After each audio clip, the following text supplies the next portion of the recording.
بسم اللہ الرحمن الرحیم۔ تمام دیکھنے اور سننے والوں کو السلام علیکم۔ حضرت سیدنا جلیبیب رضی اللہ تعالی عنہ ایک انصاری صحابی تھے۔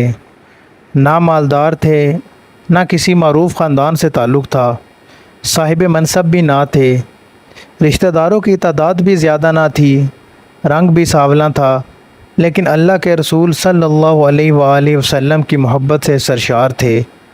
بھوک کی حالت میں پھٹے پرانے کپڑے پہنے اللہ کے رسول کی خدمت میں حاضر ہوتے، علم سیکھتے اور صحبت سے فیض یاب ہوتے۔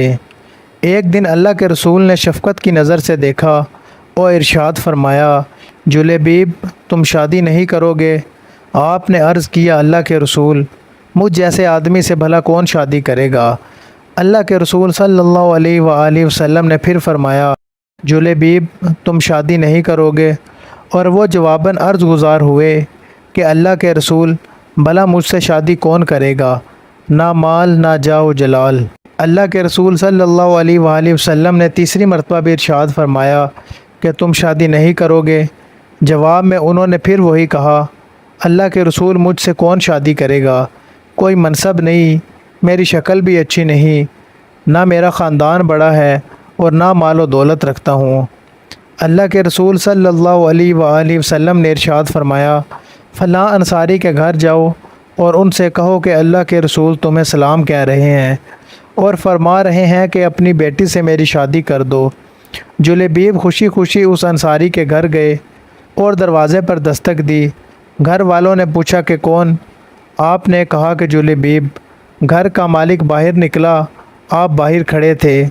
پوچھا کیا چاہتے ہو؟ کدھر سے آئے ہو؟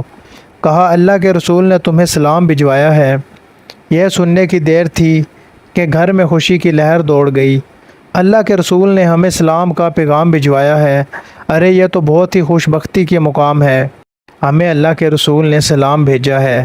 جلیبیب کہنے لگے، آگے بھی سنو، اللہ کے رسول صلی اللہ علیہ وآلہ وسلم نے تمہیں حکم دیا ہے کہ اپنی بیٹی کی شادی مجھ سے کر دو۔ صاحب خانہ نے کہا کہ ذرا انتظار کرو، میں لڑکی کی ماں سے مشورہ کر لوں۔ اندر جا کر لڑکی کی ماں کو پیغام پہنچایا اور مشورہ پوچھا۔ وہ کہنے لگی، نہیں، اللہ کی قسم میں اپنی بیٹی کی شادی ایسے شخص سے نہیں کروں گی، نہ خاندان، نہ شہرت، نہ مال و دولت۔ ان کی نیک سیرت بیٹی بھی گھر میں ہونے والی گفتگو سن رہی تھی اور جان گئی تھی کہ حکم کس کا ہے، کس نے مشورہ دیا ہے۔ سوچنے لگی، اگر اللہ کے رسول اس رشتہ داری پر راضی ہیں تو اس میں یقیناً میرے لیے بھلائی اور فائدہ ہے۔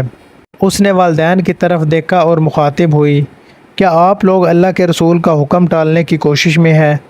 مجھے اللہ کے رسول کے سپرد کر دیں، وہ اپنی مرضی کے مطابق جہاں چاہیں میری شادی کر دیں، کیونکہ وہ ہرگز مجھے ضائع نہیں ہونے دیں گے۔ پھر لڑکی نے اللہ تعالیٰ کے اس فرمان کی تلاوت کی، اور دیکھو کسی مومن مرد و عورت کو اللہ اور اس کے رسول کے فیصلے کے بعد اپنے امور میں کوئی اختیار باقی نہیں رہتا۔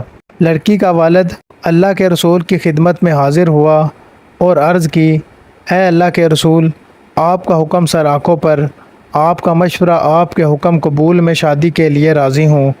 جب رسول اللہ صلی اللہ علیہ وآلہ وسلم کو اس لڑکی کے پاکیزہ جواب کی خبر ہوئی تو آپ نے اس کے حق میں یہ دعا فرمائی، اے اللہ اس بچی پر خیر اور بھلائی کے دروازے کھول دے اور اس کی زندگی کو مشقت و پریشانی سے دور رکھ۔ پھر جلیبیب کے ساتھ اس کی شادی ہو گئی۔ مدینہ منورہ میں ایک اور گھرانہ آباد ہو گیا، جس کی بنیاد تقوی اور پرہیزگاری پر تھی، جس کی چھت مسکنت اور محتاجی تھی، جس کی آرائش و زیبائش تکبیر و تحلیل اور تسبیح و تمہید تھی۔ اس مبارک جوڑے کی راحت نماز اور دل کا اطمینان تپتی دوپہروں کے نفلی روزے میں تھا۔ رسول اللہ کی دعا کی برکت سے یہ شادی خانہ آبادی بڑی ہی برکت والی ثابت ہوئی۔ تھوڑے ہی عرصے میں ان کے مالی حالات اس قدر اچھے ہو گئے کہ راوی کا بیان ہے کہ انصاری گھرانوں کی عورتوں میں سب سے خرچیلا گھرانہ اسی لڑکی کا تھا۔ ایک جنگ میں اللہ تعالیٰ نے مسلمانوں کو فتح نصیب فرمائی۔ رسول اللہ نے اپنے صحابہ کرام سے دریافت فرمایا کہ دیکھو تمہارا کوئی ساتھی بچھڑا تو نہیں گیا؟ مطلب یہ تھا کہ کون کون شہید ہو گیا ہے؟ صحابہ نے عرض کی، ہاں فلاں فلاں حضرات موجود نہیں ہیں۔ پھر ارشاد ہوا، کیا تم کسی اور کو گم پاتے ہو؟ صحابہ نے عرض کیا، نہیں۔ آپ نے فرمایا کہ لیکن مجھے جلیبیب نظر نہیں آ رہا، اس کو تلاش کرو۔ چنانچہ ان کو میدان جنگ میں تلاش کیا گیا۔ وہ منظر بڑا عجیب تھا۔ میدان جنگ میں ان کے ارد گرد 7 کافروں کی لاشیں تھیں۔ گویا وہ ان 7 سے لڑتے رہے اور پھر 7 کو جہنم رسید کر کے شہید ہوئے۔ اللہ کے رسول کو خبر دی گئی۔ آپ صلی اللہ علیہ وآلہ وسلم تشریف لائے، اپنے پیارے ساتھی کی لاش کے پاس کھڑے ہوئے، منظر کو دیکھا اور پھر فرمایا، اس نے 7 کافروں کو قتل کیا، پھر دشمنوں نے اسے قتل کر دیا۔ یہ مجھ سے ہے اور میں اس سے ہوں۔ پھر آپ نے اپنے پیارے ساتھی کو اپنے ہاتھوں میں اٹھایا اور شان یہ تھی کہ اکیلے ہی اس کو اٹھایا ہوا تھا، صرف آپ کو دونوں بازوؤں کا سہارا میسر تھا۔ جلیبیب رضی اللہ تعالی عنہ کے لیے خبر کو دی گئی۔ نبی کریم صلی اللہ علیہ وآلہ وسلم نے اپنے دست مبارک سے انہیں قبر میں رکھا اور ان کو دفن کیا۔ اللہ تعالی ہم سب کو دین اسلام کو سمجھنے کی اور اس پر عمل کرنے کی توفیق عطا فرمائے، آمین۔ ویڈیو اچھی لگی ہو تو چینل کو سبسکرائب ضرور کر دیں۔ جزاک اللہ۔